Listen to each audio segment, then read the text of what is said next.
Today, we are diving into a story that feels like it is straight out of a spy movie. We got covert operations, fake identities, Russian propaganda, and millions of dollars flowing through shadowy shell companies. But it's not a Hollywood thriller.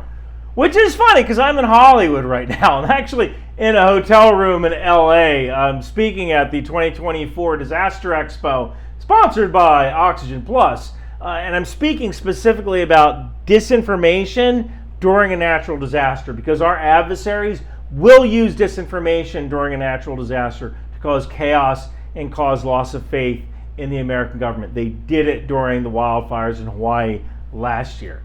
Now, I actually read this indictment while I was on the plane coming here, and I thought, my God, this would make a good Hollywood movie. Maybe I should pitch it to Netflix while I'm here. But it's not. It's an honest-to-God, real indictment from the Justice Department involving two people, and hopefully I pronounce these names correctly.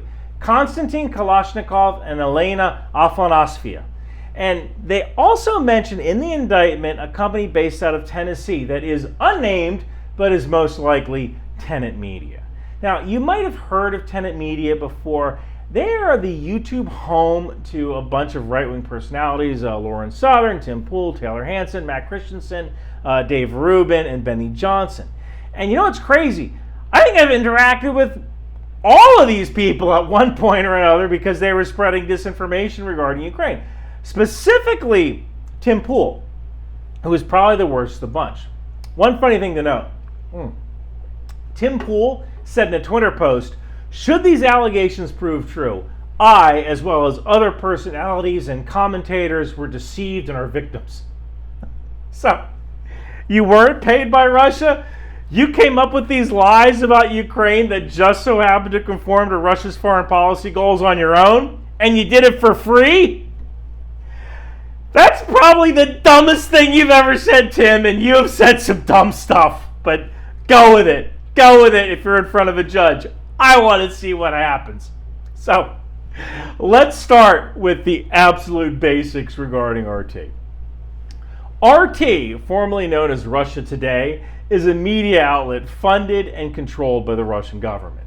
Now, RT is not your average news network. It has been accused of spreading propaganda and disinformation around the world, especially in countries that don't see eye to eye with Russia. So think of RT as like the Kremlin's microphone, just blasting their narrative across the globe. RT are not the good guys. When Russia invaded Ukraine in 2022, things got serious. Many countries banned RT from broadcasting. Now in the US, can't necessarily do that, but a lot of cable stations, satellite providers just dropped RT from their lineup. So what did RT do? Did they pack up and go home? No. They just pivoted and switched gears to covert operations. They used more social media, especially YouTube. They decided to influence Western audiences through more underhanded means. And one of those means was to create, essentially, companies that parroted RT's party line. So let's meet our first player, Konstantin Kalashnikov, also known as Kostya. He's a Russian national and an employee of RT.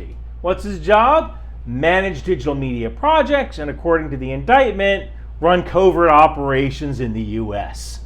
Then there's Elena Afanasьева, or Lena.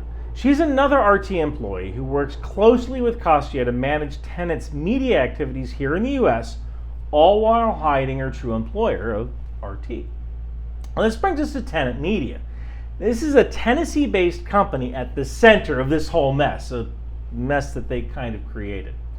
Now, on the surface, Tenant Media looks like any other content creation company, but according to the indictment, it was funded and directed by RT, making it essentially a secret arm of the Russian government's propaganda machine. So how did all this work? Well, it's alleged that RT funneled nearly $10 million to a series of foreign shell companies to fund Tenant Media. That's right, $10 million. You know what's funny is that $10 million it's like a pipe dream for the average content creator. And I have 3 times as many subscribers as Tenant Media does. I see nowhere near that amount of money. I'm barely making as much as I did at Accenture, and now I have 3 jobs instead of 1. So what was that $10 million for? Well, it was to produce and distribute videos that would stoke division in America and push narratives that were favorable to Russian interests on platforms like YouTube, TikTok, and more. Note that the indictment says that nearly 90% of the deposits into the Tenant Media bank account from October 2023 to August 2024 came from foreign deposits. If the total foreign deposits were $9.7 million, that means the company was bringing in maybe $970,000 a year in YouTube ad revenue. Not bad, especially if you're a single content creator, but these people had to pay a staff. So it's not surprising that most of the content that you see on Tenant Media, it's like this talking head style, easy to produce content that's long form with plenty of room for mid-rolls. They need to make as much money as possible whenever they show a video.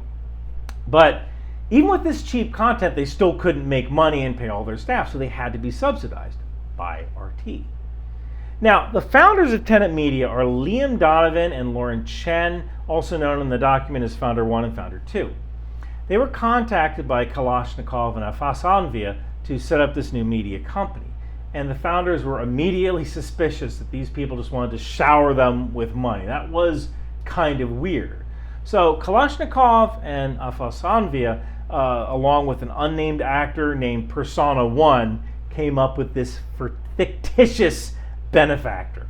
The man's claimed name was Edward Georgian, who was supposedly this accomplished finance professional who held various positions in Brussels and France and worked at a multinational bank. But the founders were still a little suspicious, especially when they Googled Edward Gregorian and couldn't find anything. So the founders emailed Persona 1 and asked Persona 1 about this guy they couldn't find on the internet. So Persona 1 replied with a fake resume and a profile. And I guess that was good enough. And even though Persona 1 occasionally spelled Edward Gregorian's name wrong in documents or accidentally sending correspondence and emails, the founders of Tenant Media took the money and whistled past the graveyard. Sort of. On September 11, 2023, one of the founders wrote Persona 1 about an unpaid invoice. When Persona 1 didn't respond, one of the founders Googled time in Moscow. The founder realized that it was 4:50 a.m. in Moscow, and they knew that the people who paid their bills weren't up. And of course, this means that the founders of Tenant Media, Liam Donovan and Lauren Chen, knew that they were taking money from Russia. So now let's talk about this law. Here in the U.S., we have something called the Foreign Agents Registration Act, or FARA. Basically, if you're working as an agent of a foreign principal in the U.S., you need to register with the Department of Justice. Why? Because transparency is key. People deserve to know who is influencing them and why. Note that I still work for the U.S. government in some capacity as a contractor, and that puts a lot of restrictions on what I can say and do. For example, every once in a while, United 24 sends me an email asking me if I'll make content with them or for them. And United 24 is a Ukrainian government-funded media outlet. And while I agree with Ukraine's fight for freedom, I'm not a mouthpiece for any foreign government. And I always tell them no. But if I did agree to do it, I would have to register for FARA. Kalashnikov and Afanasvia were living in the U.S. and they didn't register. And that's a big no-no. So now they're facing charges for conspiracy to violate FARA and conspiracy to commit money laundering. And that isn't just about breaking a technicality, it's about covertly influencing public opinion in the US and hiding who's behind it. And when you're playing in the shadows like that, you're breaking the law. So why does this matter? I mean, Tenant Media's tagline says, "Fearless voices live here." Maybe they're just telling the truth. And the media, which is controlled by the Jews and the military-industrial complex, don't want you to hear the truth. But there is this one weird thing. Remember that attack on a concert hall in Moscow a few months back that was blamed on Daesh? Well, Russian handlers who were communicating with the founders of Tenant Media suggested that the incident be blamed on Ukraine, saying, "I think we can focus on the Ukraine-US angle." With one of the commentators, known as Commentator 3, which must be one of these people, affirming that he's happy to cover it. Now, we don't know who Commentator 3 is, but I want to focus on Tim Pool for a moment. back at the start of the video where I said that Tim Pool put out a tweet saying that he was the real victim here? I want you to listen to a video from Tim Pool and ask yourself if he's parroting Russian talking points or he thought of this himself. They know it. But I don't know that it matters anymore. This is psychotic. Ukraine is the enemy of this country. Ukraine is our enemy, being funded by the Democrats. I will stress this again. One of the greatest enemies of our nation right now is Ukraine. They are expanding this war. Now, don't get me wrong. I know you've got criminal elements of the U.S. government pushing them and guiding them and telling them what to do. Ukraine is now accused, a German warrant issued for blowing up the Nord Stream pipeline, triggering this conflict. Ukraine is the greatest threat to this nation and to the world. We should rescind all funding and financing, pull out all military support, and we should apologize to Russia. So did Tim Pool just come to this conclusion by himself with his own research? Yeah, I'm a Christian. One thing that always struck me as kind of funny is that Judas betrayed Jesus for 30 pieces of silver. It's about $858 in today's money with the current spot price of silver. Can you imagine that? Betraying the greatest man who ever lived for $858. And maybe at the end of the day, Tenant Media aren't traitors. They're just grifters. The content creator equivalent of carnival barkers. They have nothing new to say. They have no investigative journalism. They just have anger on demand and lazily produce content that's simple to edit so they can pump out 4 videos a week. This case highlights just how far some foreign entities will go to manipulate public opinion. They're not just buying ads or pushing their content, they're embedding themselves in our media landscape, pretending to be something they're not. And that's dangerous. It's a reminder to all of us. Always check your sources. Be skeptical of where information is coming from, especially when it's from unknown entities.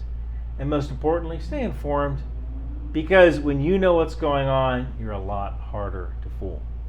Hey, if you're in the LA area, come to the 2024 Disaster Expo at the LA Convention Center. I'm speaking Friday the 6th at 11:45 about how our adversaries will use disinformation to cause chaos during natural disasters. And if you want to support the channel, head on over to Bunker Branding and get one of my Alcoholics Moving Cargo patches. Yes, I have Velcro patches now. If you order 100 of them, I'll be able to get them made in Spice Brown. I have to prove to Bunker Branding there is a market for these patches.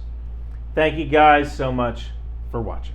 Oh, wow, Daddy's cigarettes. If I smoke these, I'll be cool. Hey, kid, what are you doing? Think tank. You know, kid, smoking isn't cool. The t-shirts, stickers, and hoodies from Bunker Branding sure are. Wow, Alcoholics Moving Cargo. Awesome. Intel Life, Aerosol, Live, Laugh, Launch for Destroyer, Trident, HIMARS, and Patriot. Think outside the bomb. Drone Sweep Drone, Department of the Boat People, landmines, and even the tow missile. It would behoove you to grab one today. I better take these. Don't worry, I'll destroy them by burning. And remember, Bunker Branding is cool. Now I know. And knowing is half the battle. Bunker Branding!